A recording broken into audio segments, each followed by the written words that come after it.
Hey, what's up, guys? You're listening to Danny and Alex on Cigar City Radio. And I'm Danny. From Danny and Alex. From Danny and Alex. On Cigar City Radio. Cigar City Radio.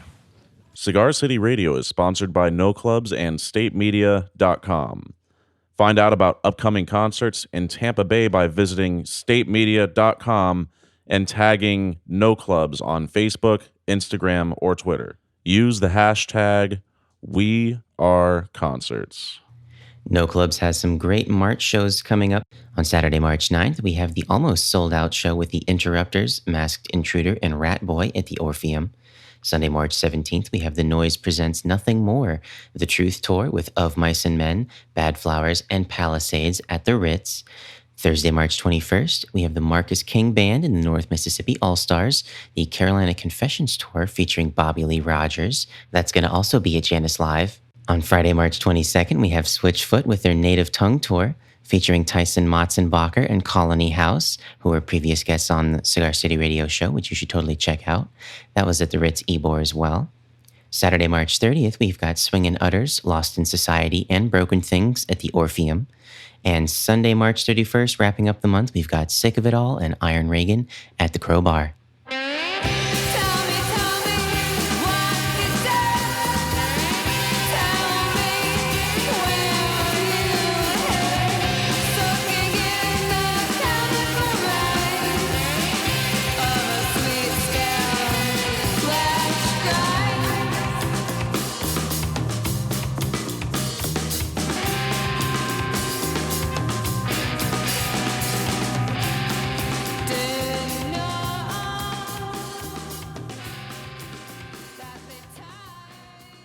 Welcome to Cigar City Radio, episode number 95. The song you just heard was Serpentina by Shark Muffin. It's off the EP Gamma Gardening, which will be out April 5th via Exploding in Sound Records. I'm your host, Randy Ojeda, making the magic happen, Mr. Jason Solanes. According to a shirt that Adam saw this weekend, and I don't disagree, the balls. I mean, I think that is biologically and anatomically correct, but I'm not good with science. I am, and in the balls. Okay, yeah, good. Yeah, they're good to make sure of that. Yeah. Our guest on this episode is technically our intern, Adam Kielbach, who attended 3 Points Festival this year and covered it for us and took a lot of excellent social media posts and some fantastic coverage of the festival and what was going on. He's got a couple articles on our website, cigarcitymanagement.com, talking about his favorite acts from the fest and some of the other things he sees. We talked to him pretty comprehensively about who he saw on all 3 days of 3 Points Festival, what his experiences were, and he talks very eloquently about that. If you want to hear Adam talk even more eloquently about other things that he enjoys, you can check out his YouTube channel, The Information, where he breaks down music and other music-related things. What do you do, Adam? I don't know. Just album reviews. Yeah, where on The Information, he does album reviews and covers other music topics, and he's generally a very knowledgeable guy, and we love having him as part of the team. So this episode's starring him. He's our guest. So here it is, episode number 95.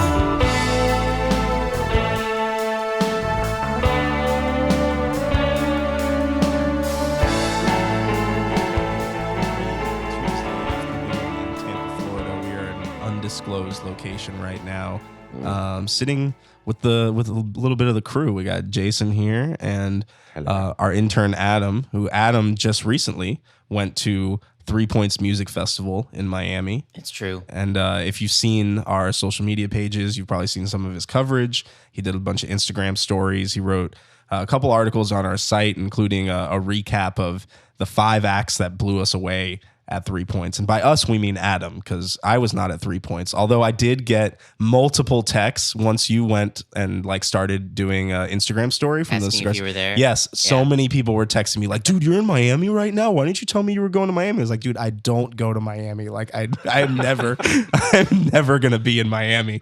So, yeah, I wasn't there, but I wish I could have been there, Well, because you lived vicariously I did. through the Instagram stories. I did. And it's almost better for me that way, yeah. because like as much as I love music festivals and I love, the artists that are on 3 Point, like I also like sitting at home and not being in traffic. crowds and being Yeah. in traffic, but it seemed like a pretty amazing experience. Like from the moment you got there and you walked in and like the like light setup that they kind of had as you like walked into the entrance of 3 Points. So why don't you tell us a little bit about just kind of getting there and the arrival? Or actually, you know what? Let's back it up. Let's talk about, because first you went and got your media pass. So what was that like? Yeah, I fortunately we were planning on going to Miami a day early on Thursday because normally the festival is just like Friday through Sunday.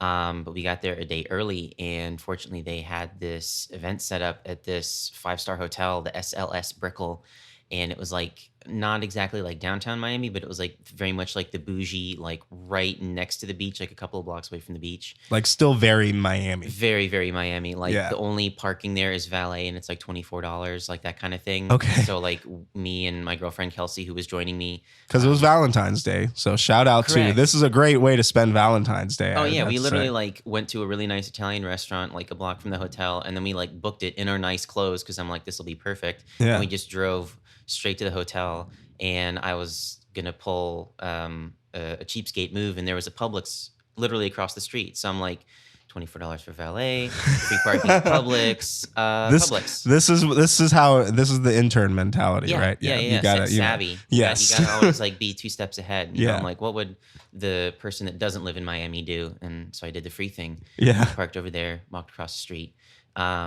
Beautiful, like just amazing. I took a ton of pictures and I posted them on my personal Facebook. I was wanting to post them on the Cigar City thing too, but like just the view, like literally you come up through this elevator, and the elevator itself that you go up to only goes up to the 8th floor, and the 8th floor is a rooftop terrace pool, and there's an indoor lounge, there's like an outdoor lounge, and there's also like an open bar that they were serving, like basically it was like shots of margaritas that were free, and you also had, it was small bites, but it was essentially just like a ham and cheese board. Nice. All the people- Charcuterie, right? Yeah, basically. Yeah. Bless you. Charcuterie.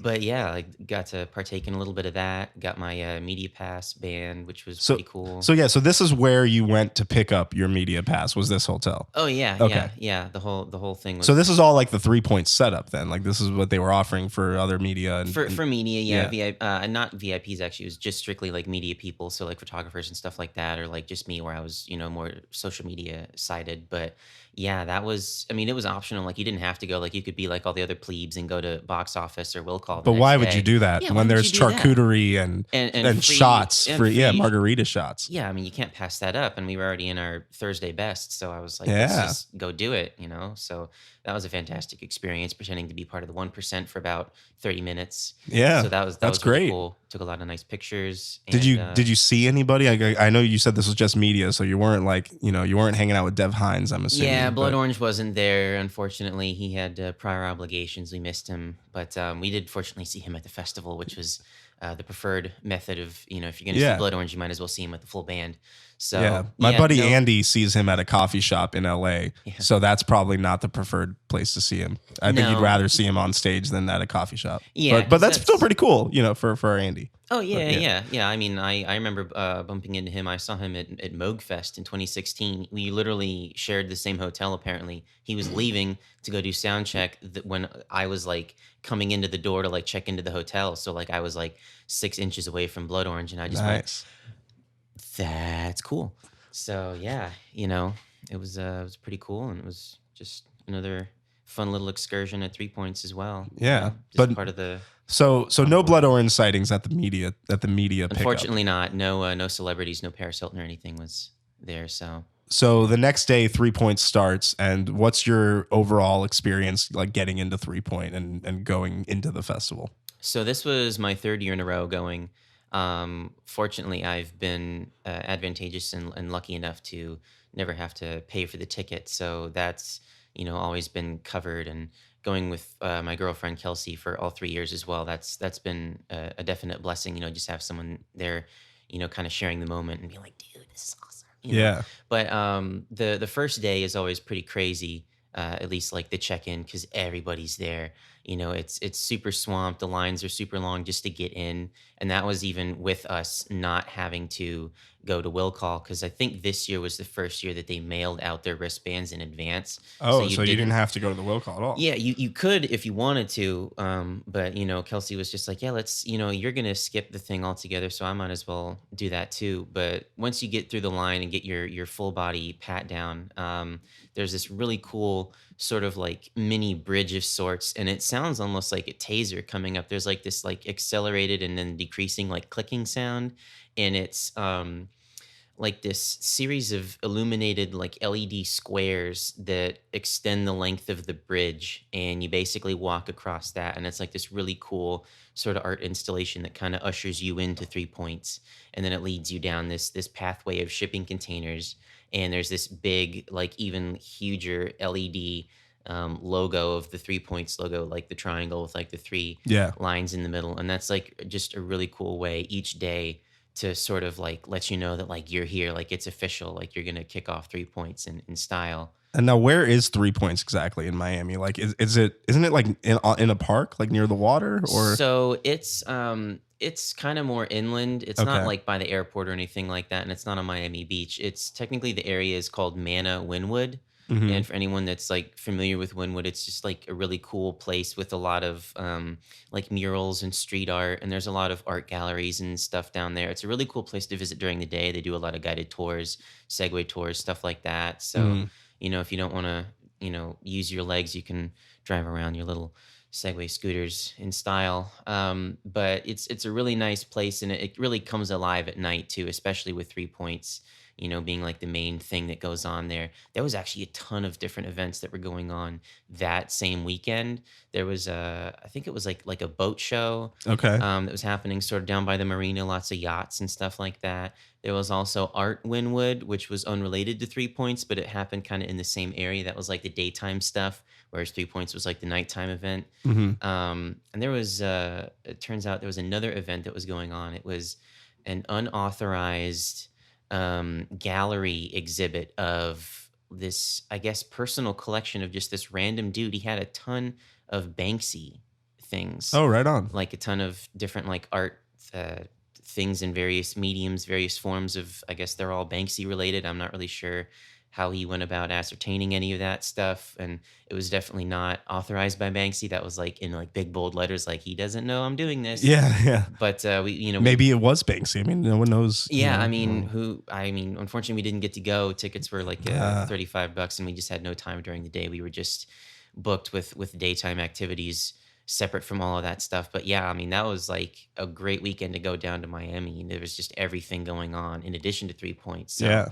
that was probably the big move, was just do all that other stuff during the day and then hit up 3 Points during the evening. Right on. Because sleep is for the weak. So yeah.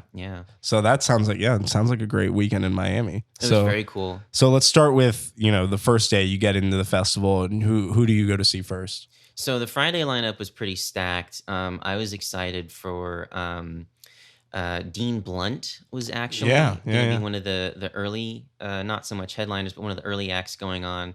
I was super stoked because Dean Blunt performing live is like seeing a unicorn. It's just like this mythical, just this idea of like, I heard about his live performances, but you never know what you're going to get. Yeah. And I was really looking forward to what exactly he was going to do, because not only is it like a live show, but it's a festival show in Miami. So, the options just multiply exponentially of like what exactly Dean Blunt could do. And it turns out he did a pretty Dean Blunt move in kind of subverting the expectations that everyone had, the huge hype around it. And he just did like a straightforward set. Like it was just him solo. He performed in complete darkness. Like there were no stage lights, no anything. And he just did pretty much the first 10 minutes or so. was all his most recently released stuff. He put out an EP late last year. I want to say it was like Soul on Fire or something like that. He had ASAP Rocky on one of the tracks. Yeah, it was called Soul on Fire. It was like a brief, like 20-minute mixtape. And it was just him playing out a lot of really distorted and really lo-fi, like acoustic and electric guitar melodies.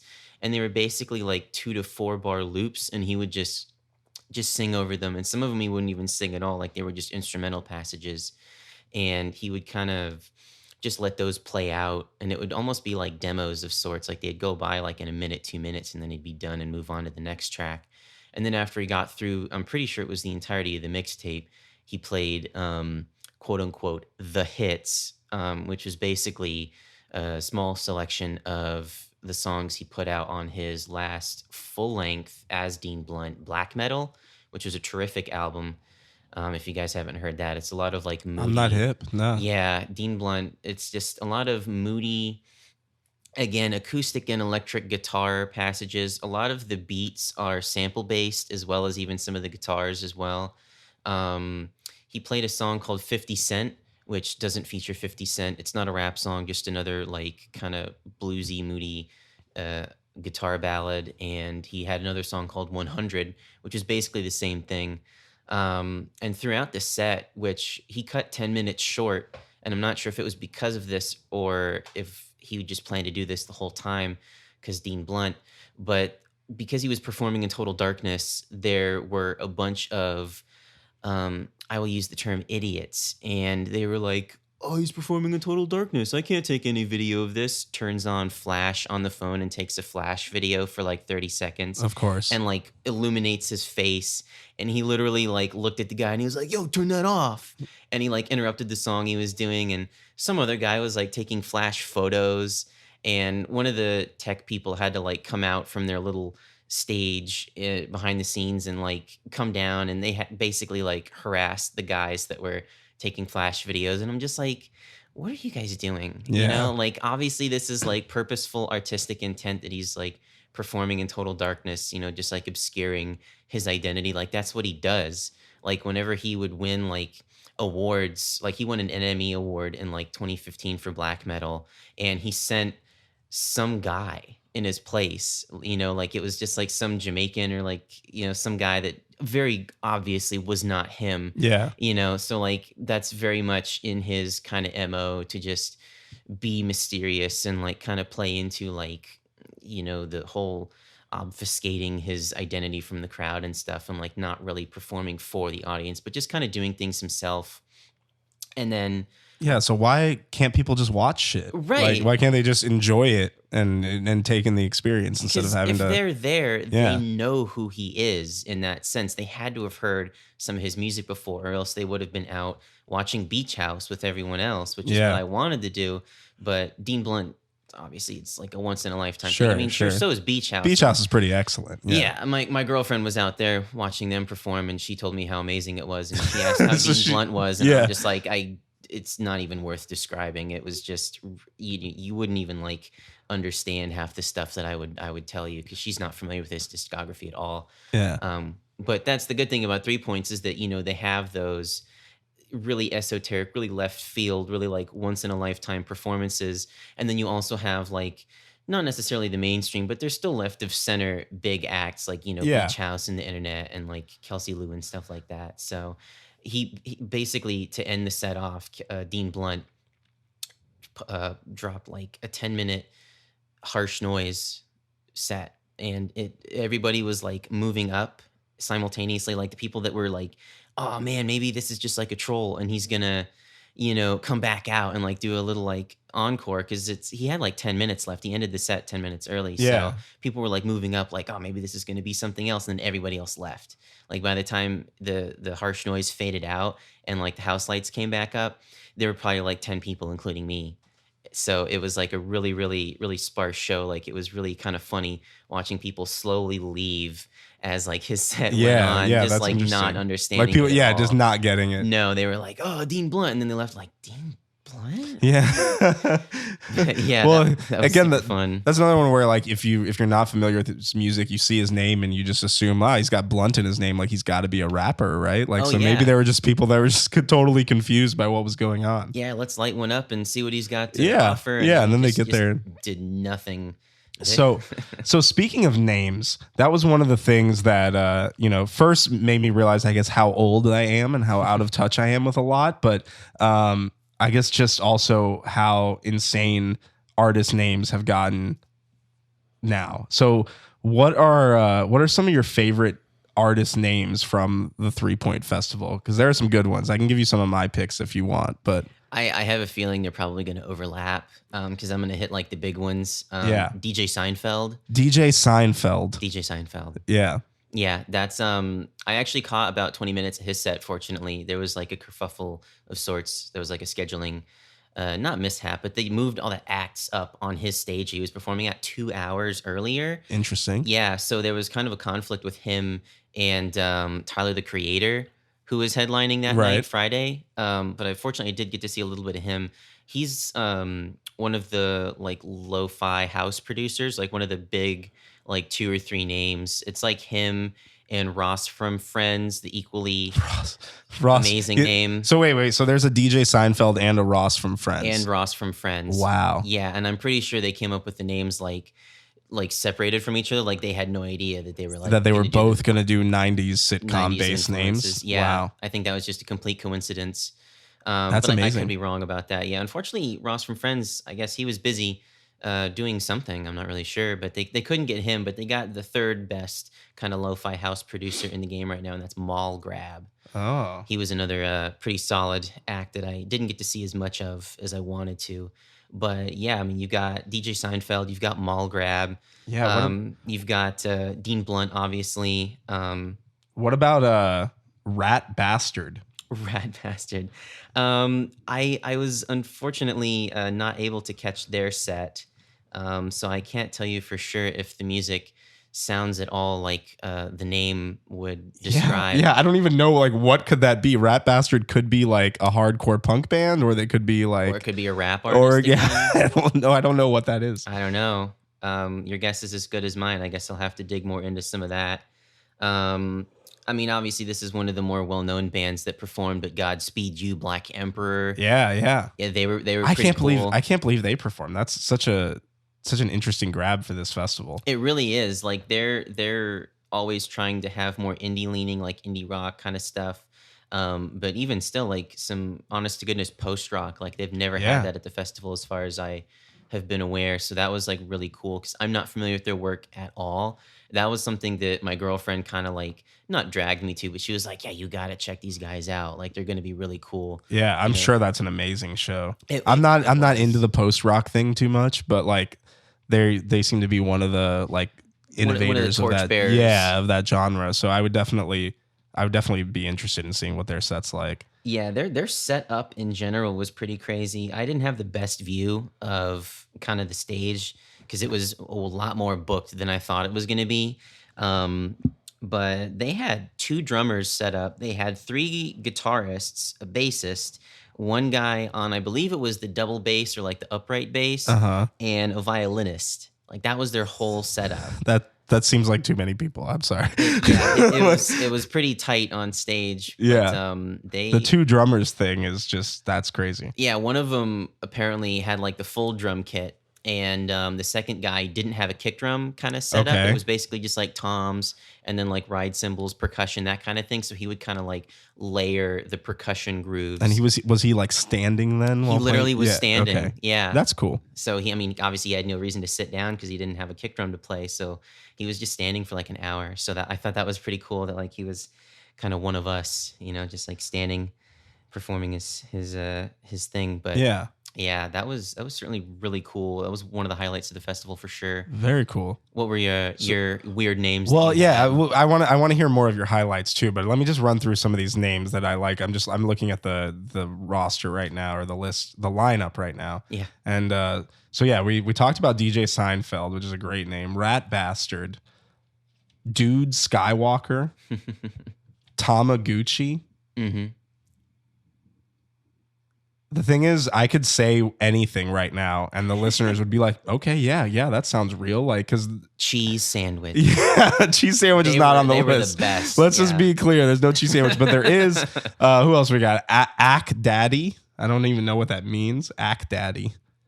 I'm not sure either. Your guess is Yeah. as good as mine there. The aforementioned mall grab. Mhm. Get Face. Beard oils. That's a made up one too. But you'll never know. You'll never know. Nope. Sons of Immigrants is one of these artists. Sons of Immigrants. Aren't we all? That just sounds descriptive. VHS collection. Okay. Butterfly Snapple. I feel like Come on. VHS collection could be like a massive troll, and it would just be like a guy with like a big box, and he's just like, "Yeah, this one's Home Alone 2, Lost in New York. I like that one a lot. It's one of my favorites." And he just like literally like verbatim goes on to describe his VHS collection. I think that'd be a missed opportunity if he didn't do that. I'm still trying to figure out Butterfly Snapple. I'm sorry. Oh yeah, I did see that. That was Also, Bear. Somebody just named Bear. Bear. Oh wow. That's dedication. That's like understanding right away that like you're not going to get any Google traffic at all. Yeah, like that's 100% an ungoogleable name. So there are a lot of pretty amazing names on this festival. That's just naming a few. I mean, we didn't even get into Auntie Flo. It's another one. Yeah. Good Friday. Ghost Flower. That Ghost Flower sounds kind of cool. All very good ones. So tell us a little bit more then about. So who else did you see on Friday? So Friday was, let me bring up my official itinerary here so I don't miss anybody. Oh, I'm just pretty much gonna go like in order because Dean Blunt was like the second act that I saw. Okay. We kicked off the festival with The Internet, awesome. who that was really only their second time performing in Miami, and I believe their second time in Florida in general. I think the only time that they had come to Florida was touring with Mac Miller, R.I.P.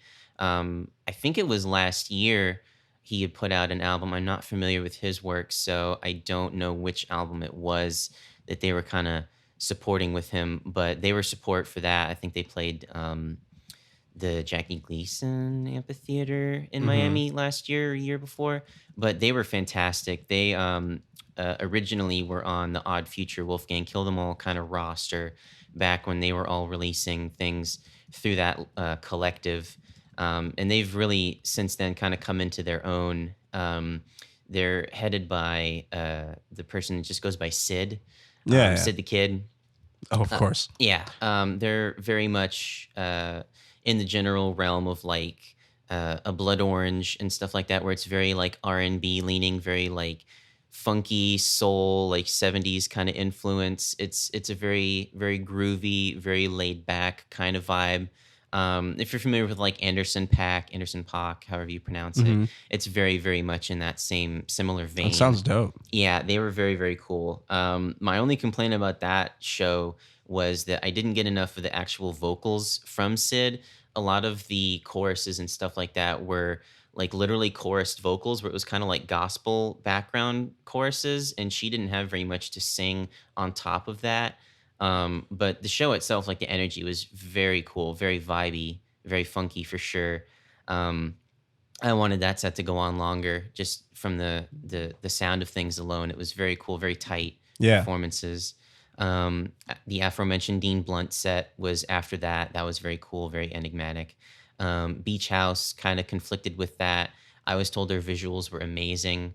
Around that time, after Dean Blunt set, I had to book it to get some food because I knew that was going to be the only time. And the food was actually really good this year too. Yeah? Just to sort of I know that they were going to have quick- some good eats there. Yeah, that was, I'm probably mispronouncing it because I'm white, but I found a new soda of choice, Jarritos. Jarritos? Fuck Yeah, dude. Jarritos. Yeah. Yeah, Jarritos is where it's at, man. Yeah, I never had that before. I know that we that they sell it at like Publix and stuff like Yeah. that for like $1. It was like $3 at the festival, but they had a lot like really cool flavors. Like they had like grapefruit and mango and stuff like that. yeah. Lime is Oh, jam, the dude. green one. Yeah. That's where it's at. The neon unhealthy green one. Yeah. They did not have lime, unfortunately. They had one that was just called Jamaica. Yes, the Yeah. Jamaica flavors. It's like red. Yeah. That one's really good. I was like, what does Jamaica taste like? And they're like, we don't know. We haven't had that one yet because it's the first day of the festival. What does Jamaica taste like? Well, I went on their Wikipedia website and apparently it's supposed to be like a hibiscus flavor. Okay. Kind of it's the red kind of color, but it kind of Yeah. tasted to me like a really like muted, like a cherry flavor almost. Nice. It like wasn't quite fruit punch, but it was pretty good too. So yeah, that's like a new favorite like soda that I have now because that's like the main drink that they were selling there. They didn't have like a fountain drink or anything that you could get. It was basically just that or $18 shots of Red Bull and vodka. So I was like, I'll take a Lloritos. Well, Thank you. now I know what. Now we know what to get Adam next time he comes through. Is some Dominican soda, some Refresco Rojo. Yeah. You ever had that? No, I haven't. You're gonna have an experience. We're gonna have to do a follow-up podcast specifically about Dominican soda, I think, and get your experience on that. That As a sounds good. disclaimer, this soda knocked one of our interns off the wagon. Yeah, for she soda. hadn't had no sugar. Like For sugar yeah, she hadn't at had all? sugar in like 2 years or something, Oh, and then man. we gave her this soda, and she like drank the entire 2 liter. Now we haven't heard from her since. Yeah, no, we really haven't. I don't know. I don't know where she is. That may have been the last. Yeah, time I no, saw her. she's just like spiraled off the. Since she's then. in the woods eating flowers for sugar. Yeah. So Wow. all right. So you had some jarritos. So you got introduced to some incredible Mexican soda. Yeah. And then did you eat anything particularly exciting? Yeah, there was some pretty good stuff. The third night I had a burger. I want to say it wasn't Fuchs because they're a local Miami eatery, but they had something else going on. They had like a different stand that was in a separate area. I think it was like Proofs or something like that, or just maybe Proof singular. They had a fantastic burger. They had some caramelized onions on there, but they were all like diced up like they do at McDonald's, but like better. Yeah, I would Um, hope. Yeah, some really delicious like melted cheese on there. That was just fantastic. It was seasoned very well. The other previous 2 nights, Friday and Saturday, I had a taco place that had the Lloritos, and they had some really good tacos. I had barbacoa tacos the first Nice. night, and then the second night I had like some I think it was like some braised chicken or something like that, like some chopped and braised chicken, and they had some salsa verde, some queso fresco, a little bit of cilantro. They gave you like a little lime wedge to spritz on there too. Just like really fantastic stuff. The portions were a little small, obviously, just because it's a festival, but it Yeah. was like $7 for 2 tacos. Like you got out of there for $10 a person. That's not terrible. Yeah, for a music festival, Yeah. that's more than solid. I mean, considering across the way they were selling like one slice of pizza for $7. Yeah. And it wasn't like a big, like oversized New York slice for $7. It was just like a regular like slice. I was like, I'll take those tacos. Thank you very much. But yeah, they had a lot of really great options for food this year. They always have good Yeah, food for options sure. at 3 Points. That's part of the thing about Miami. It's just it's such a foodie place. You know, me and Kelsey were just running around during the day, just eating to our heart's content. There's just so much good food in Miami. It really cannot be overstated enough. Yeah. But yeah, after that little diatribe, back to the music, which is what we're all here to listen to. Toro y Moi had a great DJ set. Yeah, that's really cool that he did a DJ set. Yeah, which is cool too, because he's performing at Gasparilla, I know, coming up in like a week or two. But it's actually going to be a live performance. So I'll be seeing Toro y Moi twice, like in like a less than a month span, which is pretty rad. Nice. And his DJ set was mostly, I thought it was going to be more of like a mixed bag as far as like other people's material and his own material, but like the 45 minutes or so that I was able to catch before jetting off to the next act, it was pretty much selections from his new album, Outer Peace, which I totally get because it's very like a funky, like disco tinged affair. A lot of like trap rap inspired tunes that he played from that album. And also he dropped a mixtape like a week or two after the album itself came out called Soul Trash. And it was a lot of very, very lo-fi, like demo quality, almost like cloud raps, just very like atmospheric, like lots of booming 808s and stuff. And he had a couple guest rappers on the mixtape, but he didn't credit any of them. So I'm not sure who they were. I didn't recognize any of them, but he played a huge selection from the Soul Trash mixtape as well. Dope. And a couple selections as his work for Les Sins, which is just his like dance side project that he's released quite a few things from as well. I heard a couple older tracks, Grind, for those familiar with his work, is Les Sins. Yeah, it was really rad, very danceable set. The floor was packed with people. Oh, I'm sure. Flooding in from the beach house set. Like as soon as that ended, they all went in to the indoor stage to see Toro spin, and it was super crazy. But the atmosphere was amazing.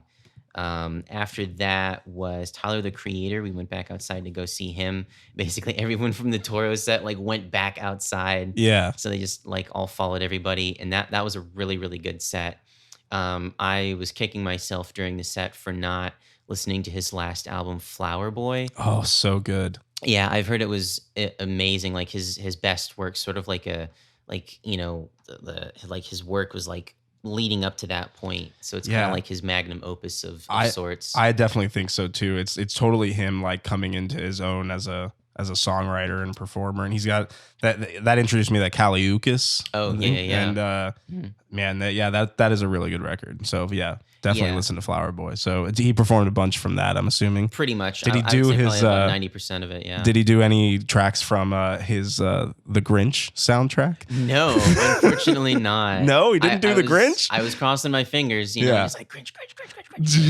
No Grinch. Grinch. No Grinch was to be found, unfortunately. He did actually throw it way back to I want to say Goblin or Bastard, if I can say that word on air. Oh yeah, we Okay, already said cool. Fat Bastard or Rat Bastard that's like true. 20 That's times. true. What am I talking about? Yeah. Yeah, he played the song She with Frank Ocean, Mhm. which was like, that Yeah, was what I great was song. listening to in high school, like his first two records. That was a really cool moment hearing him do that. And then just in general, his energy was amazing. I mean, the production, like on stage, there were like a ton of like smoke blasters that were just like shooting into the air, and the drops were like tremendous. He would just like leap off stage, and just he gave it 125%. Honestly, it was just such a sight to see him really like leave it all out there. Yeah. And the awesome part is he pretty much ended the set off with he performed, I want to say it was Who Dat Boy with A$AP Rocky, who was performing Sunday, and I wasn't expecting him to come out because, you know, like 2 days early, Yeah, yeah. kind of doesn't really have a reason to be there yet. But that was really cool to see them kind of like collab and like work together. I think they also performed a collaborative track, but I could be mistaken. But it was just like kind of all blurring together. It was just very, very cool. After Tyler the Creator, we caught about 20 minutes of DJ Seinfeld. Okay. The end of his set, pretty much, which was very cool, very like booming, bumping. It because it was a DJ set, it wasn't like his own material, so it wasn't lo-fi house necessarily. It was pretty much just straightforward like club and house music and deep house. But it was still very, very engaging. The crowd was very much into it. And at that point, our backs pretty much gave out, and we were like, we could go see JPEG Mafia after this and get our like faces melted off, but Right. just like kind of agreed that we really didn't have the energy for that. I mean, you had so- 2 more days left. Like this is just day we, one. We can't So, like burn ourselves out day Yeah. one and like not enjoy the rest of it. But yeah, that was a very, very good Friday. So Friday, you know, kind of headlined by Tyler the Creator and Beach House, but then Saturday is SZA, James Blake, Herbie Hancock, Raekwon, and Ghostface Killah. So Performing Only Built for Cuban Links. yes, which in is its entirety. which is amazing. So Yeah. did you get to see that? We saw 2 songs Okay, of them okay. doing that. That was kind of like an interstitial, like we ran to go grab water, and it was inside while they were performing the album. And so we were just kind of like waiting in line to fill up our water bottles, and kind of incidentally caught two of their songs. But it was very good. The crowd was like super into it. Like That there was sounds nobody super kind of tight. hanging back. Yeah, Everybody no. was like up front. Oh yeah. Just really, really vibing I to mean, it. it's the Wu-Tang Clan. Like, you know, people. Yeah, no, people- I didn't yeah. see any kids though, which is unfortunate because Wu-Tang is for the children. It is. Yeah. Unfortunately, just not really an environment for them to, I guess to really thrive. I guess not. Yeah. But So what else did you see Saturday? Because the lineup on Saturday is absolutely stacked. yeah, Saturday was totally stunning. Saturday was like so much running around. Like we were totally exhausted by the end. We kicked things off with honestly like one of my top 3 favorite sets at 3 points, not just like this year, but in general, like out of all the 3 points I've been to. Kelsey Lu. Yeah, you wrote about that about Kelsey Lu in your recap article. Yeah, I was very excited to bring my girlfriend Kelsey to go see a fellow Kelsey, and just something about the name, man. Just a really talented people, Just The Kelsey is just taking over the world. pretty much. I mean, I certainly wouldn't mind if both Kelseys were leaders of some sort of body of nations, but yeah, it was really, really good. It's really hard to describe Kelsey Lu's music. It kind of, if I had to put it into genres, it would have to be like hyphenated genres, like neo soul and like alternative R&B, a little bit of ambient in places. She is like the term multi-instrumentalist really doesn't do her justice. Like she plays the cello, she played guitar on a couple tracks that she performed. She also does harp as well. She played at 3 points last year, and it was a solo set kind of off in one of the smaller stages, and it was just her playing her harp and singing, and her voice is like the best instrument of all of the things that she does. Yeah. It's just so heavenly, and it just really like takes you to some mystical place. If you close your eyes, you feel like you're floating on a cloud in like some like gorgeous tropical ocean or something like that. It's really very, very pillowy, it just envelops you in like a very like intoxicating kind of way. And her performing with a full band this time, like on the main stage, everything sounded so much better, so much grander, and like everything was just bumped up to the nth degree. It was just really allowed her to kind of like put her full self out there and not worry about like playing any other instruments or anything. It was just like the perfect set, basically. That sounds amazing. She has such control over her voice. It's unbelievable. Even like my girlfriend, like she does private tutoring and lessons for kids, adults, that are wanting to do like voice lessons and guitar lessons and stuff like that. And so she knows like a good voice when she hears one and sees one. And she like turned to me after like the second song and she was like, she's amazing. Like she has such vocal range and control. She's like the Mariah Carey of like the cello, basically. yeah. Like the super alternative Mariah Carey. Oh yeah. That's incredible. Yeah. And But yeah, after Kelsey Lu, we like really dove even deeper into the whole like jazz and R&B side of things in the soul with Herbie Hancock, which is just incredible to see him live. It's just another case of people that just know their craft, just like true masters of their work. And obviously, these people have been performing for like 40, 50, in some cases even 60 years. So they've really just mastered it to the point where it's just mind blowing and just jaw dropping to see them perform. Yeah. Well, and it's so cool that they're on the same bill as like James Blake and Ty Segall, Like I know, that's so cool. Yeah. And like James Murphy and Fuji and stuff. It really speaks to the eclectic nature of the lineups each year for 3 points, because it seems like they won't be able to top it each year, and then each year they do somehow. Yeah. And Herbie Hancock was really just like the icing on the cake. I mean, he wasn't even billed as a headliner. Like that's how crazy of a lineup that this is, where one of the biggest legends in jazz and jazz fusion isn't even like headlining on the day that he performs. Like, that's how crazy that is. But so who else did you see Saturday? Well, Saturday after Herbie Hancock, after I picked up the remnants of my brain and put them back together. Right. After Herbie. Yeah. That followed up with even more R&B goodness with James Blake. Nice. And honestly, as amazing as Herbie Hancock was, James Blake was like a bucket list artist for me personally. So seeing him perform, it was just like everything I wanted. And honestly, that was one of the sets that I was just like, I could have easily watched another hour of that. Like he only did an hour 15. Like that's pretty much the max that they'll give for like headliners and like that's pretty long liners. for a festival set, oh yeah. I mean, even SZA performed only an hour, so she got 15 minutes less than James Blake. Wow. And arguably you could say that she was more of a headliner than he was. Sure. Yeah.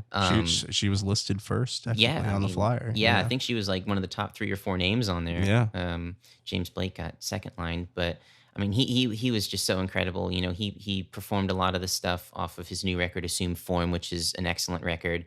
It's basically a love record too, which I like a lot, because most of his previous works, you know, were very like cold and kind of distant, and lyrically they were very vague and cryptic and stuff. And Yeah, no, I was really pleasantly surprised with that record. You know? yeah, it was alarmingly straightforward for a James Blake record, but it still played to a lot of his strengths. And just hearing him sound so happy and just like in this puppy love honeymoon kind of thing, Yeah. it's just really really great, and it gives his music a totally different energy, and it gives it much more warmth and sincerity. And seeing him perform a lot of those new songs was just really really great. And it was awesome because he said that this was the first date of his tour that he eventually embarked on. So this was like really the first or second time of him performing a lot of the new songs in like a proper setting, like a live setting, since the release of the record. So Very a lot of it cool. was still him kind of like tweaking with like the presentation of some of the songs, because obviously like with his guest verses from Andre 3000 Mhm. on Where's the Catch, and the Travis Scott track that he was on as well. You know, he kind of let those acapellas just kind of play out. He didn't really like have the backing instrumentation for it, which I thought was an interesting decision. But yeah, that's just one of those sets that like he could have pooped in a bag and threw it at me, and I would have been like, wow, that was one of the best sets I've ever seen. James Blake, amazing James guy. Blake pooped in a bag and threw it at me. I mean, Poop tank. yeah, I'm sorry for that image, but like literally, he just could have just sat there and just like talked to us, and it just would have been just as amazing. But fortunately, he had a lot of great music to play as well. Sorry, he was eating the couch. Oh, it's fine. He can eat the couch.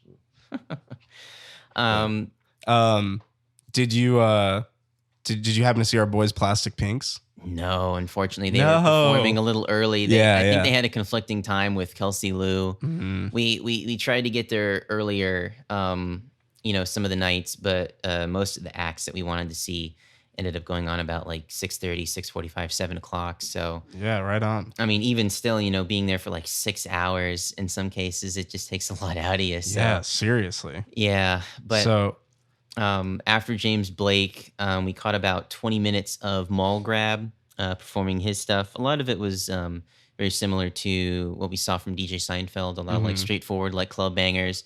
But Mall Grabs were a little bit more melodic, a little bit more arpeggios and stuff like that, a little more atmospheric. So I was definitely a pretty big fan of like the stuff that he was dropping when we were there.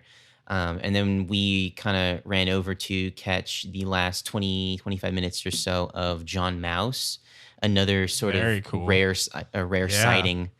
Kelsey, unfortunately, was not as enthralled with his vocal delivery as I was. It was pretty much a one-man show. There was no band. There was no, you know, instrumentation or anything. It was kind of unofficially billed as like a karaoke set for the most part. Like he didn't even have a laptop or anything that he was kind of fiddling with on his own. Yeah. It was just him with a microphone standing on stage, just beating himself up. It was really weird. A lot of his mannerisms were very like self-flagellating, just punching himself in the face, honestly. Like just not Weird. even, yeah, it was really, really weird. It must have been like cathartic for him in like such a strange Yeah. sense to perform his tracks. I don't know what would compel somebody to punch themselves in the face while performing their own music, but I mean, that's John Mouse for you. You know, he Yeah, just kind of no. doesn't play by the rules. You know, he's like his own he's guy. he's a maverick. He's a loose cannon vigilante artist on the edge. Yeah, right. But yeah, like the tunes were super great. I mean, basically, if anyone's familiar with Ariel Pink, it's basically Ariel Pink, but with like a more brooding and kind of wild vibrato. I'm not super familiar with John Mouse, his previous works, but it was very cool to just see him perform live, because again, it's just one of those unicorn acts where you're just like, Yeah, you like- have to see it. Like Yeah. even if you don't even really know his music that much, like you just know Yeah, he's like that one of he those doesn't perform ever. one of those pretty people much. that I'm like surprised even performs at all. Like I didn't even know he did live shows like that, you know? So, like, Yeah. that's I mean, it was very, very interesting to see him just up there, just like sweating buckets, like throwing his body around in ways that you're just like, that has to hurt and just like be so counterintuitive to like what you're trying Yeah. to do as a performer. But he, you know, in his own way, kind of left it all out there That's in that's a very nuts. John Mouse kind of way. After that, we did the aforementioned water bottle run to accidentally kind of see 2 or 3 songs from Ghostface Killah and Raekwon performing Only Built Nice. for Cuban Links, a true 90s hip hop classic. Yeah. That was very cool to see some of that. We would have stuck around a little bit more, but we wanted to see SZA perform. They basically kind of had conflicting set times. SZA, unfortunately, I have to say, really the only disappointment of all of 3 Points. The only act that really disappointed me in the sense that, especially seeing Kelsey Lou perform earlier that day, and her vocal control and her vocal range and just her attitude and professionalism, comparing it to seeing SZA just sort of like not have any perceived control whatsoever, just really like vocally straining a lot, like really hitting high notes that she probably knew she couldn't hit, but like tried to do it anyway. And just in general was, I don't know. I don't want to say unprofessional, but she just seemed very much kind of like ungroomed and just sort of wild in the sense that she didn't really have a very good stage presence. It was basically just like her kind of doing her own thing.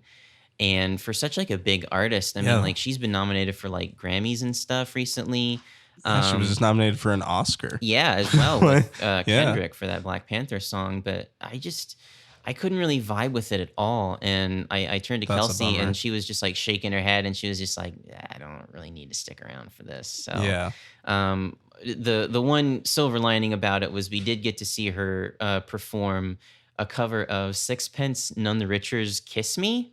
Oh yeah. I saw like That ended up going viral. Yeah. I saw that on Consequences Sound like the morning after. I was Right. like, oh snap! I didn't even realize that was that big of a deal. But yeah, that was a pretty cool cover. That's an interesting cover for sure. Yeah, I mean, kind of giving it an R&B coat of paint was was pretty cool. But the rest of it, unfortunately, was not too much to write home about. I know quite a few people felt the opposite, and they were just like super into the whole set, and they were just like, man, SZA, she just like rocked it, and you know, we just like we're not feeling it. I don't know, but yeah, kind of a weird note to end on for Saturday, but like just such a huge amount of like great acts that we saw before that it was just incredible. I wish we would have had the energy to stay to see Ty Segall and White Fence play, but we were just totally spent, so we had to cut our losses and come back Sunday for another great night.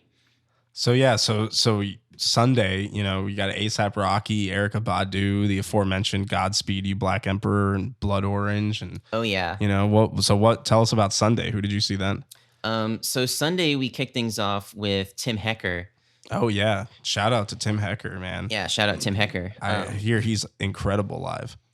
He is incredible live. He also this was our second time seeing him live. He was another one of the artists that we saw at Moogfest in 2016. Back then he was just performing solo from his album. I believe it was not Love Streams, but the one after that, Virgins. I want to say it was the tour around that. But this time was a little interesting. I wanted to see how the live show would kind of change in the sense that he was performing with an ensemble. With his new record, Kanoyo. I wasn't sure if that meant that it was going to be like played out in its entirety, like front to back, like they were just going to perform the album and nothing else, or if it was still going to be kind of like a mix of his previous material, but like with the ensemble. And I was looking forward to kind of what he had to offer. It was kind of a weird, slow start. I think there were a little, some technical issues that they had at the very beginning. And it really was less of an ensemble as it was just like Tim Hecker sitting down on the laptop and just kind of like manipulating sounds digitally on his end, which was for the first like 10, 15 minutes or so, just like a really slow, monotonous like bass rumble. And there wasn't a lot of added instrumentation at that point. I'm sure obviously, you know, some bands like to have like the brooding atmospheric intro, but I felt that one kind of went on a little bit long. And after about, 10 minutes or so, he brought out a second guy, and that guy would basically perform a selection of Asian and Japanese instruments. I couldn't tell you the names of any of them. I think some of them were like the shakuhachi or something like that. But it was basically a collection of the instruments that were played on the record Konoyo, which is very obviously like Eastern and Japanese inspired.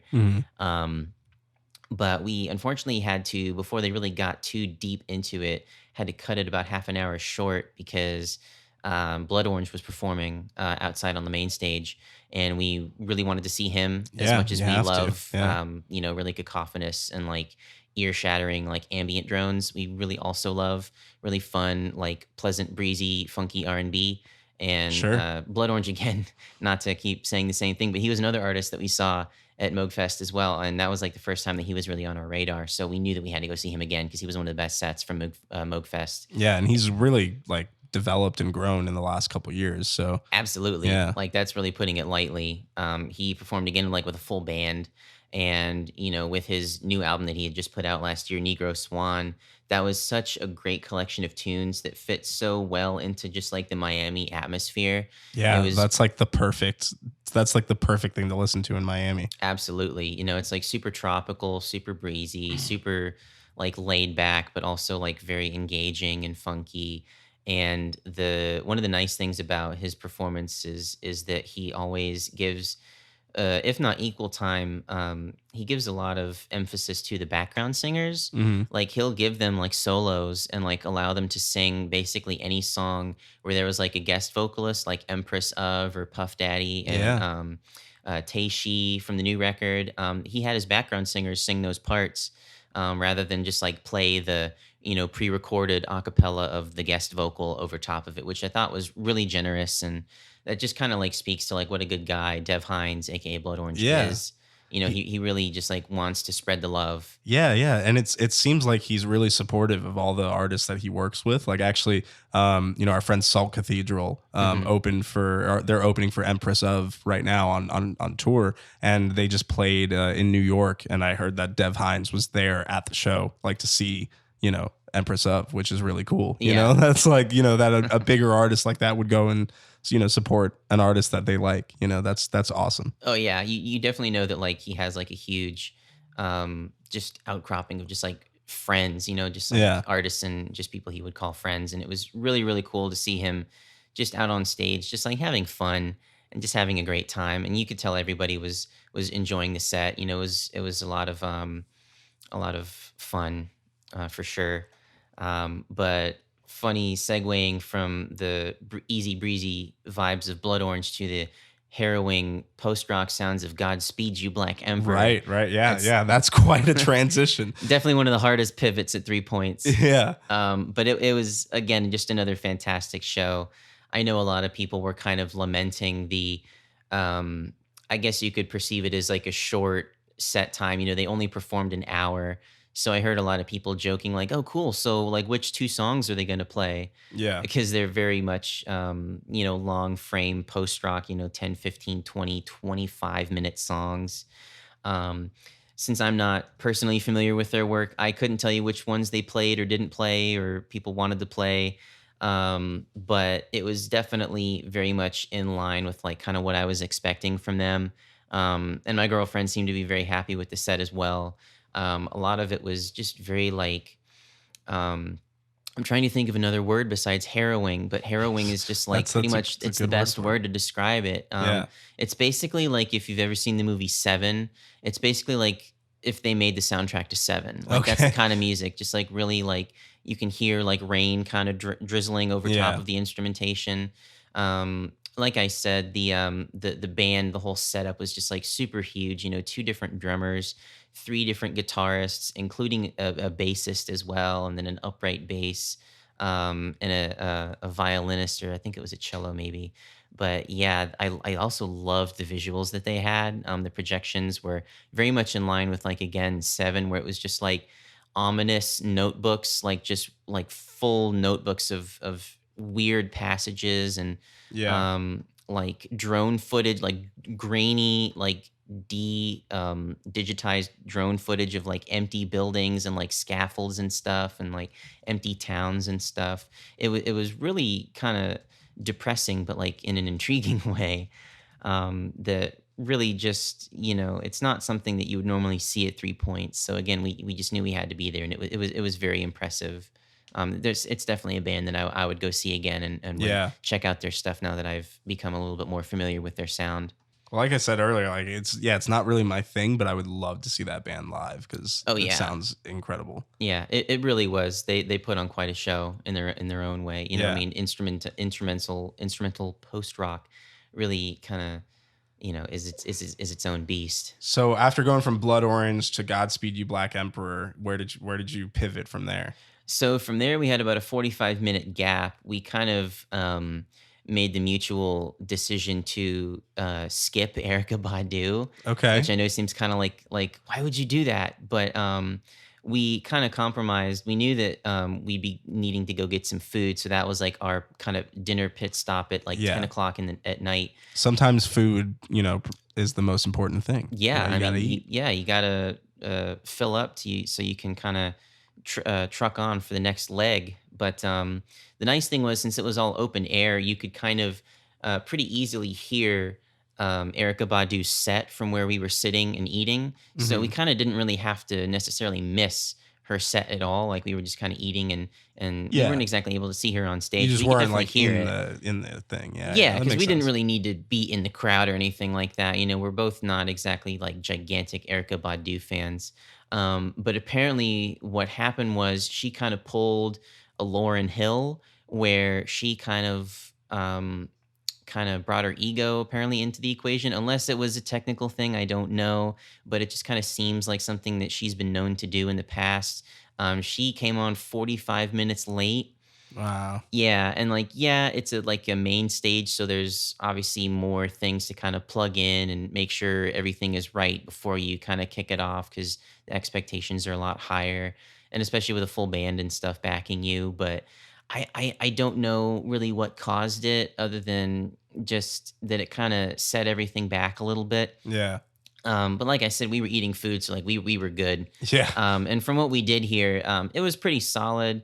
I didn't hear any of the quote unquote hits. You know, the only song that I know from her is "Bag Lady." Okay. Yeah. Just from mornings of watching that video on VH1's Top Right. 20 Countdown. Yeah. But yeah, overall, like the vibes of that were pretty good. You know, just more R&B kind of neo soul stuff, which was pretty solid. You know, I didn't have any complaints with it at all.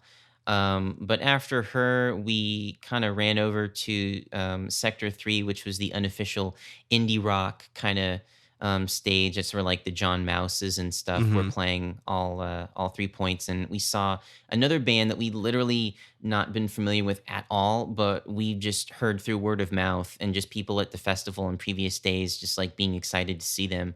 It was a band called Kruangbin. Yes. Yeah. Yes. Mhm. I've been hearing so much about them. Yeah, it was definitely a show that we were very, very glad that we caught. Yeah. The crowd was way bigger than we thought it was going to be, because we just had like no idea what to expect, and it was pretty much booked as like many people as you could fit into like that area. Like they fit themselves into that area.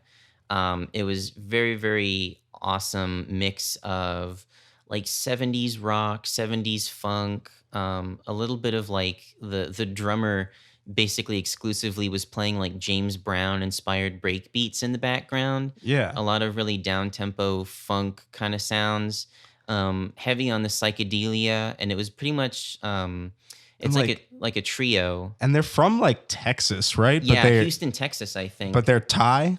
Well, that was the mistake that I'd originally made as well. I thought they were either all from Thailand, or like a couple of the band members were from Thailand, but it turns out it's just an influence that they tout I in their see. music, like specifically like the genre of Thai funk, which was not something that I was familiar was a genre, but I certainly am now that after seeing them.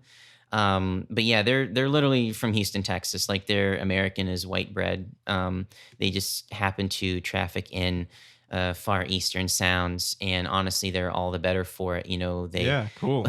apparently they wear wigs. I thought it was their real hair, but after doing a little bit more research, apparently they wear like these really like bangs heavy, like thick, like 70s like sheer wigs almost. So like you can't even really see them in the eyes. Like anytime they look out to the stage, you just see like the bangs hanging over them.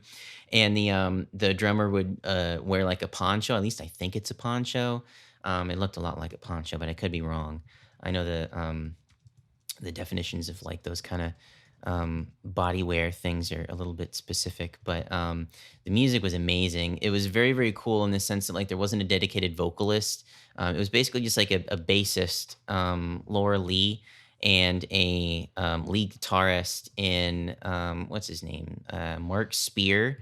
They basically each song would be them trading solos for every song. So like you get the guitar solo and he would like shred. There was literally a point, like they're so virtuosic in what they do that the guitarist, he literally played a guitar solo with one hand. Like he literally just like put his other hand in his pocket and he just like played with one hand. And I was just like, nuts. yeah, that's crazy, you know? And like the bass player, Laura, she was like fantastic too. Like they were just so talented and it just seems so effortless. The way that they would just play their instruments, you know, you could tell that they were really like masters of what they do. And the best part was the very end. I don't remember the full collection of songs, but it was basically they played a medley to kind of like end things off.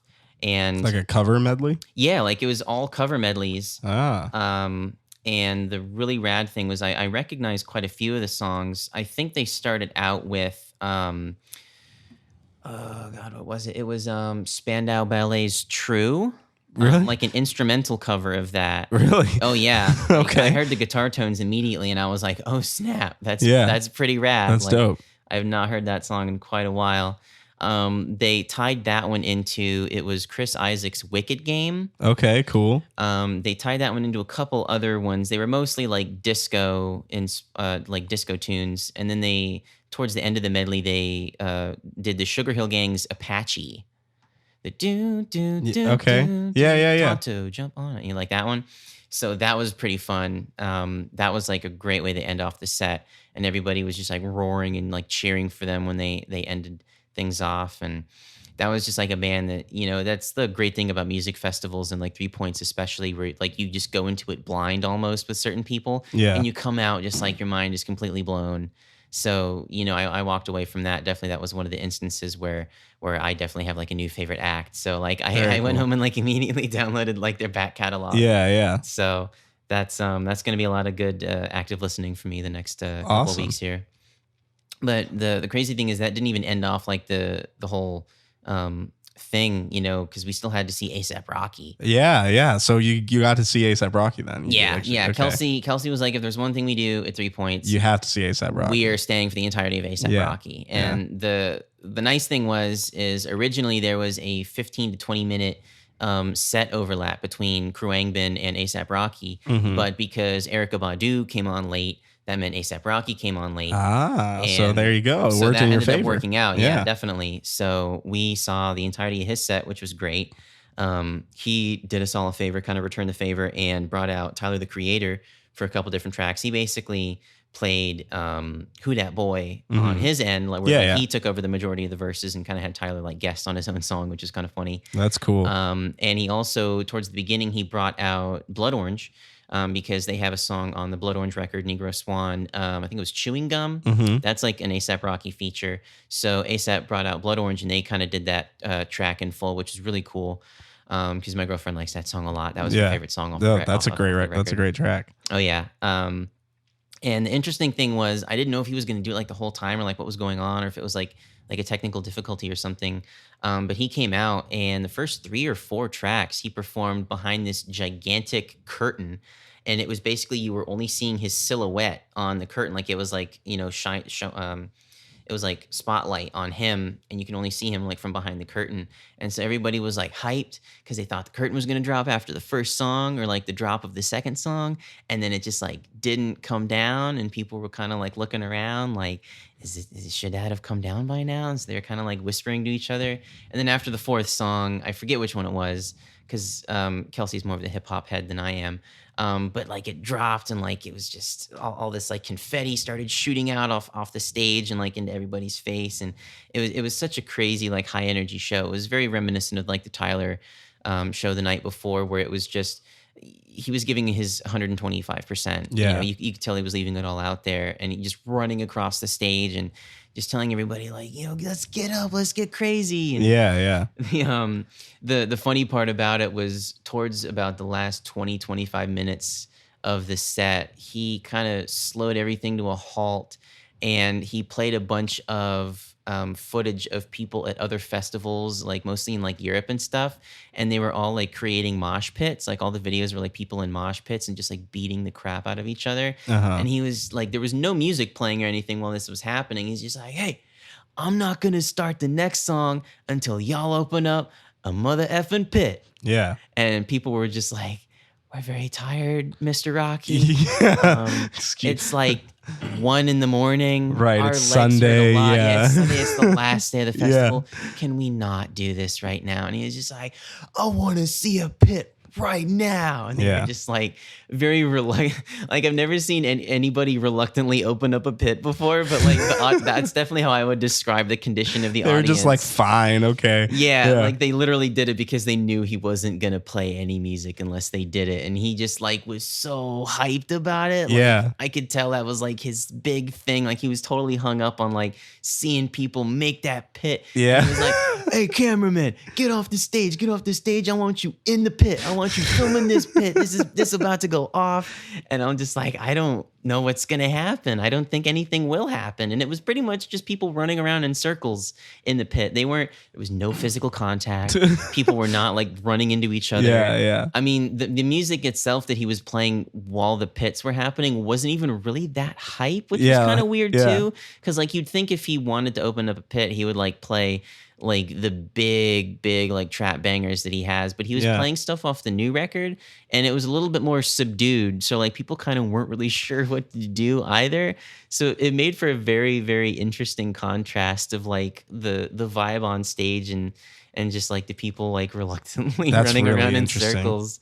Yeah, so that was very weird. But I'm also glad to hear that it sounds like A$AP Rocky's really kind of come into his own as a performer, because I saw him years ago, and this was before like he got really big. Like I think he just had like Purple Swag was like the only track out in like Yeah. a small club in Chicago, and it was he didn't have a lot of energy, and like it seemed like he didn't have a lot of experience performing, because at the time he didn't, but I love hearing that like now, okay, he's a big name, but he's not like phoning it in, yeah, I mean, he definitely could have just like done the thing where like he would just point the microphone at the crowd and for let like them like a full verse yeah, or something. let them sing it, because they would, Yeah. yeah. But he definitely commanded the stage pretty well. Like I was very impressed with his stage presence. And the whole tour, I guess, that he was kind of again using 3 points to kind of kick things off as like the first leg of the tour was I guess the new album Testing that came out late last year. Mhm. He was kind of like really leaning into the whole like crash test dummy kind of thing. Like he came out in like a full jumpsuit, Okay. which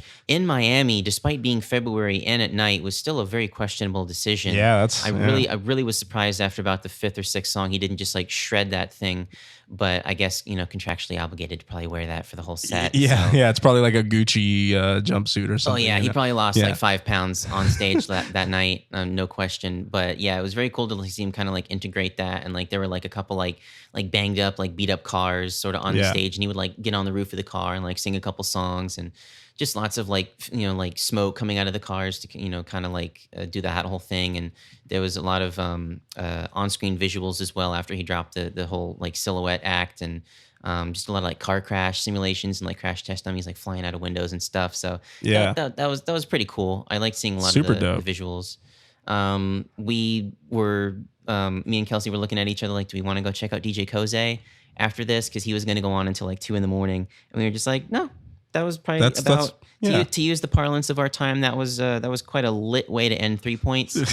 So we just kind of left it at that. And, Yeah. Next day we packed our bags and went home and That nodded our sounds heads, like- and another solid 3 points under our belts. It sounds like an incredibly diverse and unique festival for Miami. So It really That's- is every year. I mean, that's Yeah. like the main reason that like this is my 3rd year in a row going, because like it's just one of the festivals, not just like location wise, because it's like the closest festival to me, Yeah. that has like the kind of music that I listen to. But they're always like pushing the envelope, and they're always trying to push boundaries and find artists that just like have such singular sounds that need to be heard, especially in like in a live setting.